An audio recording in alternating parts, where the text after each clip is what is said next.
पूरे 12 द्वादश ज्योतिर्लिंग में ओंकारेश्वर ही ऐसा ज्योतिर्लिंग है जिसके दर्शन के पश्चात कोई महानदी का दर्शन होता है, जिसके तट को छूकर कोई महानदी बह रही है। आप काशी जाएंगे गंगा जी दूर हैं, आप उज्जैन जाएंगे क्षिप्रा जी दूर हैं, आप सोमनाथ जाएंगे समुद्र है, लेकिन ओंकारेश्वर ही ऐसा ज्योतिर्लिंग है जिसके दर्शन के पश्चात कोई महानदी का दर्शन होता है। वो महानदी है रुद्रदेहाय विद्महे मैं कलकन्याज धीमहि तन्नो नर्मदा प्रचोदयात्। भगवान शंकर की देह से पसीने के बूंद से निकली है माँ नर्मदा।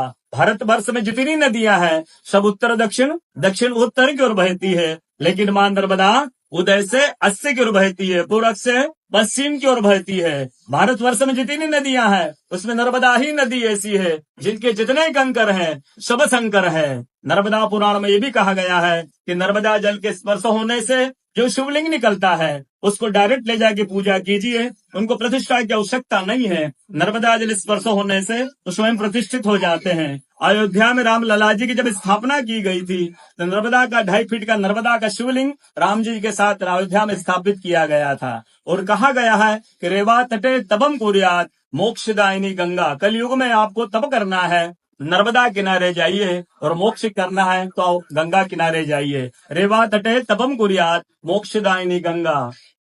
तो नर्मदा किनारे एक संत का तपस्या संत का अनुभव बताता हूँ जो वर्षों से नर्मदा किनारे रहे हैं।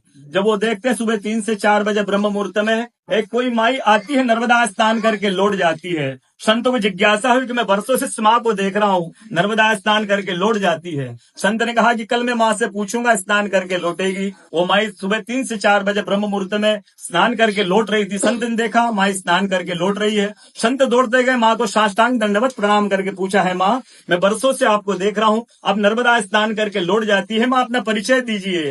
तो माँ अपना परिचय देती है, मैं गंगा हूँ, कलयुग में शुद्धिकरण के लिए नर्मदा स्नान करने के लिए आती हूँ। बोलो गंगा मैया की जय, नर्मदा मैया की जय, ओंकारेश्वर भगवान की जय, आज के कथा के आनंद की जय, भक्त और भगवान की जय।